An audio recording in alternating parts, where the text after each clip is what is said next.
Comply or Explain was one of the first mind map videos I did for Thinking Audit back in 2018. I thought it was time it needed a refresh, and with the latest version of the UK Corporate Governance Code being published in January 2024, it seemed like a good time.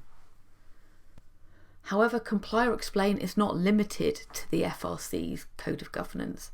This is not a mind map about that code. I've been thinking about what it means for companies and boards who are working to a governance code that has a Comply or Explain framework. That means they're working to a principles-based code. This mind map covers how does Comply or Explain work in its broadest principles, some background about where it's from and how it's spread, of course thinking about the benefits and challenges of a Comply or Explain approach, and naturally I can't help but mention the FRC UK Corporate Governance Code, but a reminder, this mind map is about Comply or Explain, not the specifics within that code. And lastly, reflecting on what Comply or Explain means for the board and the audit committee.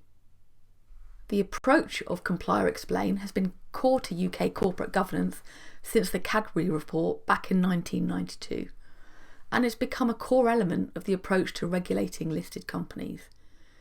Comply or Explain is an integral part now of the FRC's UK Corporate Governance Code, and that applies to companies with a premium listing. Comply or Explain provides a mechanism whereby the board of directors can disclose how it complies with an area of regulation or expectation. If the company is not compliant with a principle or a provision, it can explain the reasons for this, and that may include explaining other alternative ways of operating that are more appropriate for that company. Typically, this means the board making a public statement in an annual report or similar. Beyond the UK, Comply or Explain is used in governance frameworks in over 70 countries, although some frameworks use Apply or Explain rather than Comply or Explain. For example, the Waite's Corporate Governance Principles for Large Private Companies states, a company that adopts the Waite's principles should follow them using an Apply and Explain approach in a way that is most appropriate for their particular organisation. Let's look at the pros and cons of Comply or Explain. When it works, Comply or Explain allows companies to be flexible while still operating within a regulatory framework for governance. It allows for the fact that one size does not fit all. It should therefore allow innovation, and it should provide a route for companies to explain all of this without focusing solely on ticking a box. And the key point here is of the board being accountable to its stakeholders and shareholders. And that means that annual reporting must be transparent and meaningful. The FRC has said on a number of occasions that it would far rather see a well thought through explanation than a bland tick the box compliance. They recognise that companies will have different arrangements. And if you are interested in this, then you can listen to recordings of the FRC's January 2024 webinar, which provided some great insight in this area.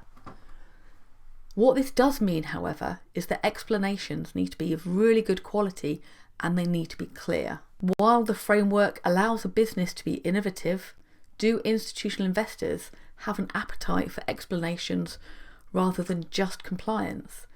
The FRC is due to review its stewardship code in 2024. It'll be interesting to see any changes that come through that encourage recognition of relevant and well thought through, clear explanations. When thinking about the board's role and its decisions in this area, what is important, there must be an informed decision about Comply or Explain. And for any provision, there must be clear ownership of the decision to comply, and of course, therefore, to put something alternative in place and to be able to explain what that is. This really means that boards and their audit committees need to be involved in the discussion, and that discussion needs to be made during the year, not just as part of finalising the annual report. One of the intentions of Comply or Explain as a framework is to help the UK be a country where it is easy rather than burdensome to do business. So does that mean this is more or less regulation?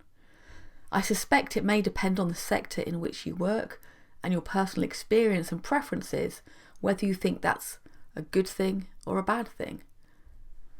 I personally think that regardless of the quantum of regulation, avoiding something that is too prescriptive is a good thing.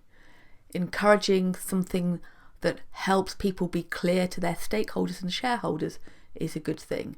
Comply or explain is, I believe, a useful way to achieve that.